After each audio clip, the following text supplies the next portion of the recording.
Hechos de los Apóstoles. Introducción. El tercer evangelio del libro de los Hechos de los Apóstoles eran primitivamente las dos partes de una única obra, que nosotros titularíamos hoy Historia de los orígenes del cristianismo. Desde muy pronto el segundo libro empezó a conocerse bajo el título de Hechos de los Apóstoles o Hechos de los Apóstoles, según la moda de la literatura helenística, ya que había divulgado obras como la de los Hechos de Aníbal, los Hechos de Alejandro, etc. En el canon del Nuevo Testamento está separado del Evangelio de San Lucas por el Evangelio de Juan, que se ha intercalado.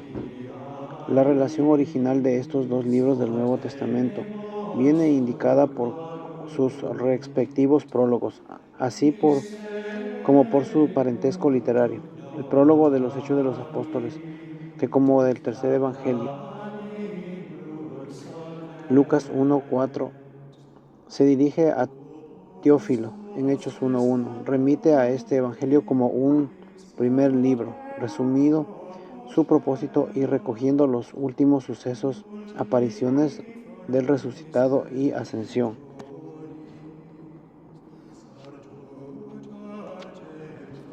para empalmar con ellos la continuación del relato. El otro vínculo que une estrechamente a estos dos libros es la lengua, las características del vocabulario, gramática y estilo que aparecen a lo largo de los hechos y que confirman la unidad literaria de esta obra. Las encontramos también en el tercer evangelio, lo que apenas permite dudar de que ambos libros son obra de un mismo autor. La tradición de la Iglesia es unánime en reconocer que este autor es San Lucas. Nunca, ni en la antigüedad, ni en nuestros días, se ha propuesto seriamente otro nombre, así lo admitía ya hacia el año 175 el conjunto de las iglesias, como manifestaba la conformidad existente entre los documentos romanos llamado Canon de Muratori, el prólogo antimarcionita, San Irineo, los alejandrinos y Tertuliano, juicio unánime que en realidad corroboran los indicios internos. Según sus escritos, el autor parece ser un cristiano de la generación apostólica, judío muy helenizado, o mejor griego de amplia instrucción y versado en el fondo, así en las cosas judías como en la Biblia griega. Ahora bien, lo que sabemos de San Lucas por las epístolas paulinas cuadra a la perfección con estos datos. El apóstol se presenta como un compañero muy querido que está a su lado durante su cautiverio. Lucas es de origen pagano de Antioquía de Siria, según una vieja tradición, y médico, lo que compartiría de cierta cultura, aun cuando esté lejos de ser cierto que Lucas emplee sus escritos un vocabulario específicamente médico.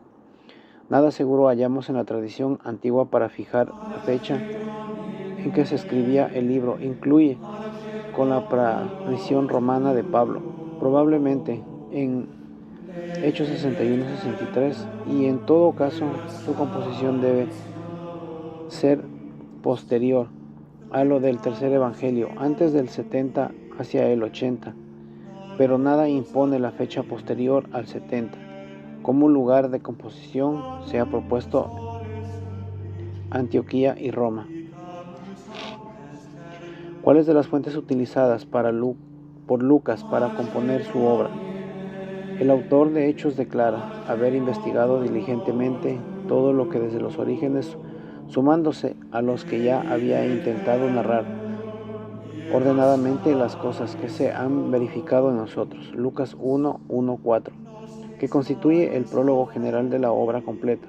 Tales las expresiones se hace suponer, por un lado, que ha buscado informaciones precisas y por otro, que ha aprovechado relatos ya existentes. El examen del libro confirma la impresión, a pesar de una actividad literaria siempre vigilante, cuya mano se advierte por donde quiera, asegurando la unidad del libro. Se puede distinguir también sin dificultades algunas corrientes principales en las tradiciones recogidas por Lucas. Los 12 primeros capítulos del libro de los Hechos de los Apóstoles refieren de la vida de la primera comunidad reunida en torno a Pedro después de la ascensión, 1:5, y los comienzos de la expansión a raíz de las iniciativas misioneras de Felipe, capítulo 8, versículo 4 al 40, de los helenistas, 6:1-8-3, capítulo 11, 19-30, capítulo 13, 1-3, y en fin del mismo Pedro, capítulo 9, 32, capítulo 11, 18 y capítulo 12. Las tradiciones petrinas subyacentes se emparentarían con el Evangelio de Pedro, que es conocido en la literatura de la Iglesia antigua. Para la segunda parte de los Hechos, el autor habrá utilizado relatos de la conversión de Pablo y de sus viajes misioneros y de su viaje por mar a Roma como prisionero. En todo caso, Lucas parece haber tenido a mano cartas paulinas y podía haber pedido datos al mismo Pablo, a quien conocía, por lo menos en el periodo de su cautiverio. Otras personas, Silas, a Timoteo, podrían haberle suministrado información circunstanciada sobre tal o cual episodio. En 3 ocasiones durante su relato, el capítulo 16, 10, 17, el capítulo 25, el capítulo 21, 18, el capítulo 27, 1, el capítulo 28, 16 y también en el capítulo 11, 28. En el texto occidental, Lucas emplea la primera persona del plural. Siguiendo a San Irineo, algunos exégetas han creído ver los pasajes de los Hechos redactados en estilo nosotros, a prueba de que Lucas acompañó a Pablo en su segundo y tercer viajes misioneros y en su viaje por mar a Roma. Contrasta, sin embargo, con ello el hecho de que Pablo no menciona nunca a Lucas como compañero de su obra de evangelización, por lo que nosotros parece ser más bien vestigio textual de un diario de viaje hecho por un compañero de Pablo, Silas,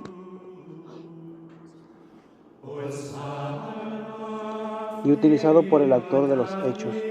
El viaje descrito por el diario puede tener que ver con la colecta hecha por las iglesias de Macedonia y Acaya para la iglesia de Jerusalén, Hechos 24, 17, Primera de Corintios 16, versículos 1, 4, 2, Corintios 8, 9 y Romanos capítulo 15, 25 al 29.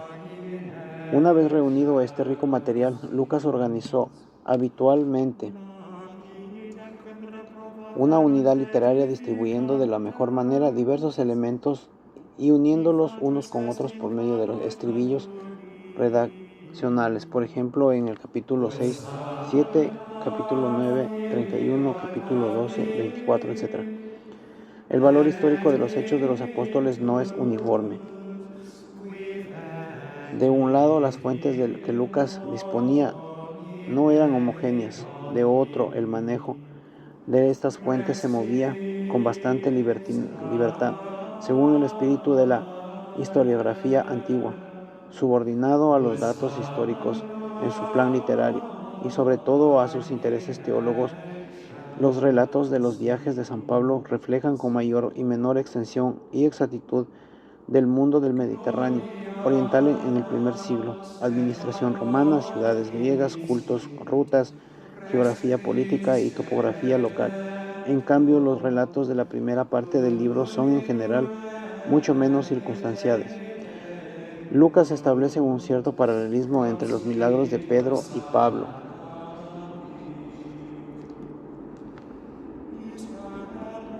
Comparar el capítulo 3 del 1 al 10 con el capítulo 14, 8 al 10, 5:15 con el 19:12, 5:19, capítulo 12, versículo 16, 7 al 11, 17 y con el capítulo 16, 23, 26, 40, el capítulo 8, 15, 17 con el capítulo 19, 2, 8 y capítulo 8, 18 al 24 con el capítulo 13 del 6 al 11. Además, algunos de los relatos de milagros tienen sus paralelos en los evangelios. Comparar Hechos 3, 6 con Lucas 4, 39. Es también evidente que las últimas palabras de Esteban en Hechos 7, capítulo 7, 59 al 60, se asemejan a Jesús en Lucas 23, 34 al 36. El discurso de Pablo en Antioquía de Pisidia en el capítulo 13, 16 al 41. No deja de tener analogías con los de Pedro en Jerusalén en el capítulo 2, 14, 36, el capítulo 3, 12, 26, el de Esteban en el capítulo 7, 1, 53 y también el de Pedro en Cesarea, el capítulo 10 al 43. Es pues razonable suponer que Lucas no había recibido estos discursos tal como los reprodujo, sino que los compuso utilizando algunos temas esenciales de la predicación primitiva, apoyados con argumentos que se habían hecho tradicionales y moldeados con fórmulas mnemotécnicas, florilegios de textos escriturísticos para judíos, reflexiones de filosofía común para los griegos y para todos el anuncio esencial, el querigma de Cristo,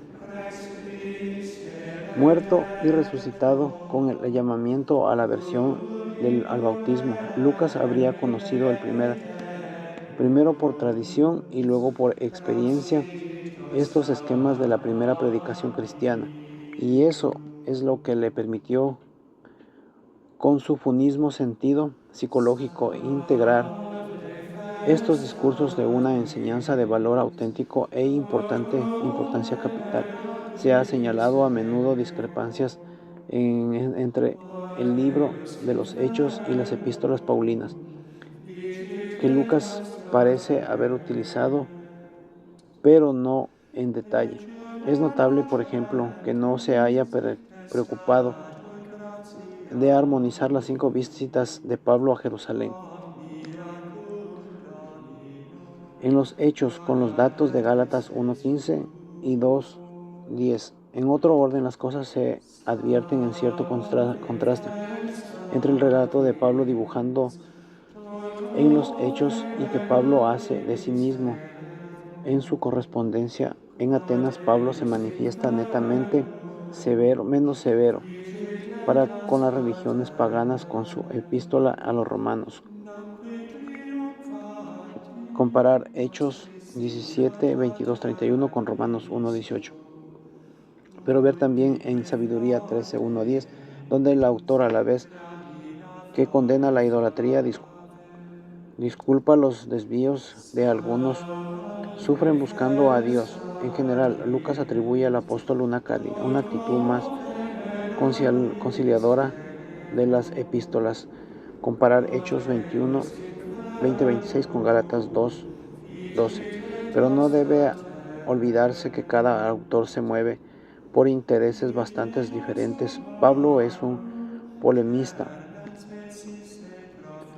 que sabe ser intransigente, pero también en 1 de Corintios 9, 13 al 23, mientras que el propósito de Lucas es demostrar la unidad profunda que existía en los primeros discípulos. A este respecto, la objetividad de este libro de Hechos ha sido atacada sesgadamente, planeando la cuestión de su finalidad. La escuela de F.H. Bohr ha querido ver en un escrito comprensivo, compuesto en el siglo II, para conciliar las tendencias opuestas del petrinismo y del paulismo.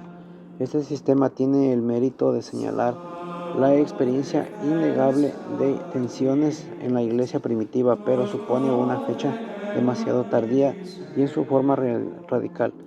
Ya nadie lo sostiene hoy. Otros, por su parte, todavía denuncian con frecuencia a esta obra de ser un alegato, con todo lo que esto puede implicar, la de deformación de los hechos. Lucas haría en ella una apología de Pablo, destinada a convencer a las autoridades romanas que él no era culpable de ningún delito político, y en efecto no se puede negar que Lucas subraya el carácter puramente religioso del conflicto que enfrenta a los judíos con Pablo y la indiferencia de las autoridades romanas ante tal conflicto, pero aunque este parece responder a la verdadera historia, en que todo caso no es que un aspecto de la obra del libro de los Hechos, es una cosa distinta de un memorial para presentar ante el tribunal de Roma. Lo que persigue es nada menos que referirse por sí misma a la historia de los orígenes cristianos. Para convencerse de ello, basta con examinar su plan. Se ve que en él plasmada la observación inicial de Cristo: seréis mis testigos en Jerusalén y en toda Judea y Samaria, hasta los confines de la tierra. Hechos 1:8. La fe se implanta en la primera sólidamente en Jerusalén, donde la primera comunidad crece en gracia y número. Hechos 1:5. Enseguida comienza la expansión, preparada por la tendencia universalista de los controvertidos del judaísmo helenístico y por su expulsión a raíz del martirio de San Esteban. Capítulo 6:1 y 8:3. Sí llega a Samaria. Capítulo 8:4-25. Así como la llanura costera hasta Cesarea, donde por primera vez entran gentiles a la iglesia. Hechos 26:40. Al tiempo que la conversión de Pablo nos informa que ya hay cristianos en Damasco, y prestigia la evangelización de Sicilia. Hechos 1:30. Estribillos como el que añade en Galilea ponen también de relieve la difusión de la fe. A continuación, en Antioquía, que recibe el mensaje de Jesús en Hechos 19:26, y que va a convertirse en un foco de irradiación, no sin guardar con Jerusalén contactos en los que toma acuerdos sobre los principales problemas misioneros. En Hechos 11, 22, 27, 30 y capítulo 15, 1:35. Se trata ahora, en efecto, de que el Evangelio llegue a los gentiles a partir de la conversión de Cornelio. Pedro, después de ser encarcelado en Jerusalén, sale del destino desconocido, y en delante es Pablo quien en el relato Lucas ocupará el primer plano después del primer viaje con Bernabé, Chipre y Asia Menor antes de la asamblea en Jerusalén. Dos viajes llevaron hasta Macedonia y Grecia. En el capítulo 15, 35 y 18, y a Éfeso en el capítulo 18, 23, 27 y 17. Siempre regresa a Jerusalén y a su arresto en esta ciudad, seguido de encarcelamiento en Cesarea. En el capítulo 21, 18, capítulo 26, 32, le permitirán ser conducido preso, pero siempre misionero, hasta Roma, donde aún sin librarse de las cadenas anuncia a Cristo. En el capítulo 27, 28, visita desde Jerusalén en esta capital del imperio, presenta perfectamente los confines de la tierra, por lo que Lucas puede aquí poner fin a su libro. Podremos quizás lamentar que no nos haya dicho nada de la actividad de los Hechos y otros apóstoles, ni de la fundación de ciertas iglesias como la de Alejandría o incluso la de Roma, donde la fe cristiana se había implantado ciertamente antes de la llegada de los apóstoles. Ver en la epístola de los Romanos, sobre todo en el capítulo 15, 22 y siguientes. Nada dice tampoco del apóstol de Pedro fuera de Palestina, Y es verdad que la persona de Pablo ocupa en su obra un lugar preponderante hasta el punto de llenar ella sola toda la segunda mitad, más de una historia materialmente completa. Lo que Lucas ha querido darnos es una exposición de la fuerza de expansión espiritual del cristianismo y la enseñanza teológica, que ha sabido deducir de los hechos de esta disponía posee un valor universal e insustituible que constituye el valor auténtico de su obra. Esta aportación doctrinal es múltiple y no podemos evocar aquí más de sus puntos principales. Lo que la obra expone en fe en Cristo, base del querigma apostólico. Por los discursos conocemos los principales textos escriturísticos que sirvieron bajo la guía del Espíritu para la formulación de la cristología y argumentos ante los judíos. Son de notar particularmente los temas del siervo y de Jesús nuevo Moisés, capítulo 3:22 y siguientes, capítulo 7:20 y siguientes, y el nuevo Elías, capítulo 1:9. La resurrección se prueba por el Sal, capítulo 16:8-11. La historia del pueblo elegido debe poner en guardia a los judíos contra la resistencia a la gracia, capítulo 7:2-53. Por los gentiles se recurre a argumentos de una teodicea en general, capítulo 14, 15, 17. Pero los apóstoles son ante todo testigos, capítulo 1:8. Y Lucas nos reúne en su querigma, capítulo 2:22, relatándonos también sus signos taumatúrgicos. El problema crucial de la iglesia naciente tenía que ser el acceso de los gentiles a la salvación. Sobre este punto, el libro de los Hechos nos brinda alguna luz, aunque sin descubrirnos toda la envergadura de las dificultades y de las controversias ocasionadas por estas cuestiones en la iglesia e incluso entre sus dirigentes. Gálatas 2:11. Los hermanos de Jerusalén agrupados en torno a Santiago siguen fieles a la ley judía. Capítulo 15, 1, 5, versículo y capítulo 21, 20 y siguientes.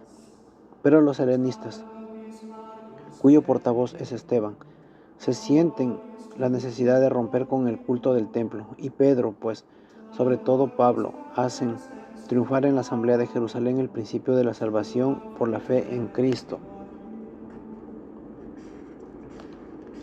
que dispensa a los gentiles de la circuncisión y de las observancias mosiánicas.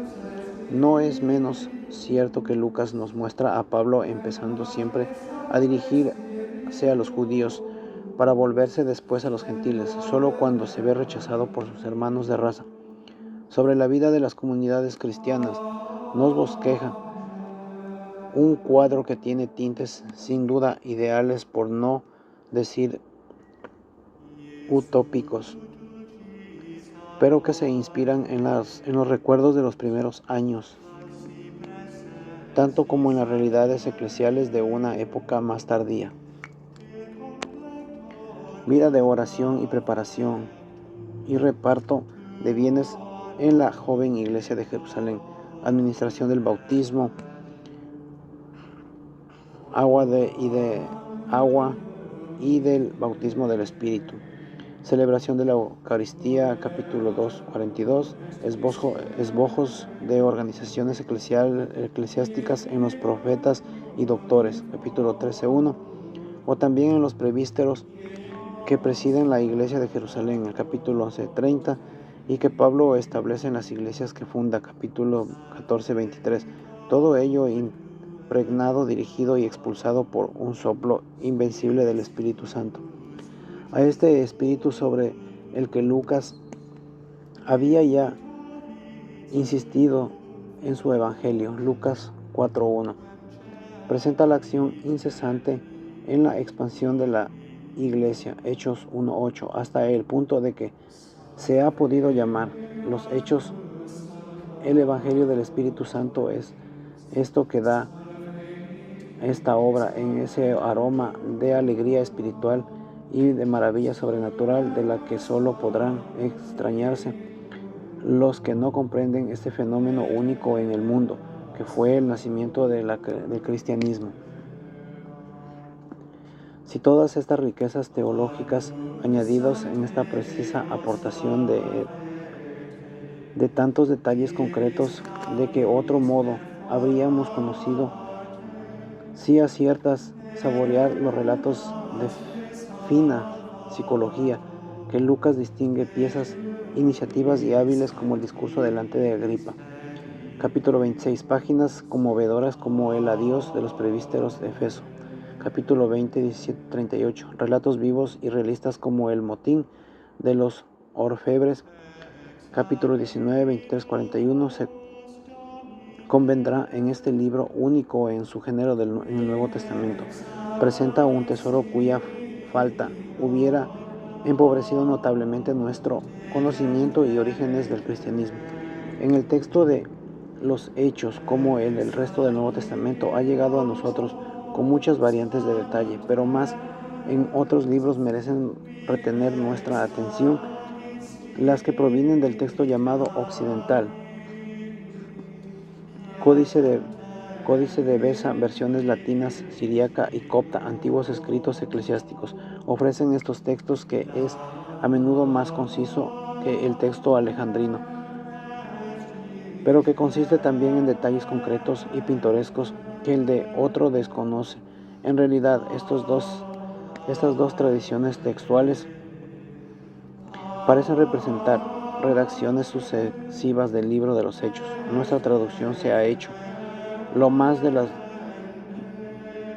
veces sobre el texto alejandrino, pero un buen número de variaciones del texto occidental se han señalado, se nota o incluso han sido admitidas en el texto traducido.